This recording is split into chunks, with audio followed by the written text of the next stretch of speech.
Hi friends, welcome back to Ambika kitchen. Video వచ్చేసి mutton gravy curry అండి. కడాయి పెట్టేసి oil వేసి పచ్చిమిర్చి, ఆనియన్స్, టమాటా, ఒక మీడియం సైజ్ టమాటా, అలాగే కొన్ని జీడిపప్పులు వేసుకొని సాఫ్ట్గా అయ్యేదాకా వేపుకొని పక్కన పెట్టేసుకోవాలి. ఇంతలోపు కుక్కర్ పెట్టేసి ఆయిల్ పోసి కొంచెం కరివేపాకు వేసుకుంటే ఫ్లేవర్ బాగుంటుందండి. కరివేపాకు వేసుకొని ఆనియన్స్, పచ్చిమిర్చి వేసుకొని గోల్డెన్ కలర్ వచ్చేదాకా వేపుకోవాలండి.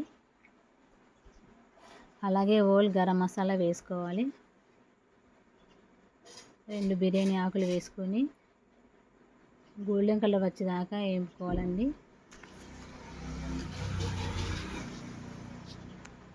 ఈ వీడియో అయితే ఎక్కడ స్కిప్ చేయకుండా చూడండి ఫ్రెండ్స్. నచ్చితే లైక్ చేయండి, అలాగే కామెంట్ చేయండి, సబ్స్క్రైబ్ చేసుకోండి. పుదీనా వేసుకోవాలండి. గుప్పుడంతా పుదీనా వేసుకుంటే ఫ్లేవర్ బాగుంటుంది. అలాగే గుప్పుడంతా కొత్తిమీర వేసుకొని మనం ఇలా వేసుకోవడం వలన మనకు గ్రేవీ బాగుంటుంది, టేస్ట్ మరింత బాగుంటుంది అన్నమాట. అలాగే నేను ముందుగా సాఫ్ట్గా ఆనియన్స్, పచ్చిమిర్చి, టమాటా, జీడిపప్పు వేసుకొని మిక్సీ వేసుకొని పక్కన పెట్టేసుకున్నాను.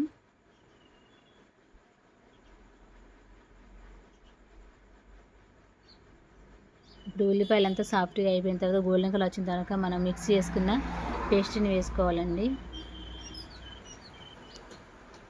అలాగే పసుపు వేసుకొని 1/2 టీ స్పూన్ పసుపు వేసుకొని బాగా వేపుకోవాలి. పచ్చివాసన పోయేదాకా బాగా వేపుకోవాలండి.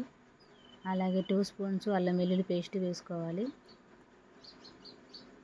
వేసుకొని అలాగే నేను మటన్ వేసుకున్నాను. 2 kgs మటన్ అండి, వేయడం మిస్ అయింది. మటన్ వేసుకొని బాగా కలుపుకోవాలండి. ఇందులో పచ్చివాసన వాటర్ అంతా ఇంకిపోయేదాకా బాగా ఆయిల్ వేపుకుంటే టేస్ట్ బాగుంటుందండి.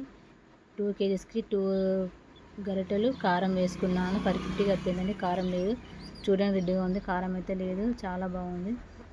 ముక్క మునిగేదాకా వాటర్ పోసుకొని 8 విజిల్ వచ్చేదాకా పెట్టుకుంటే సరిపోతుందండి.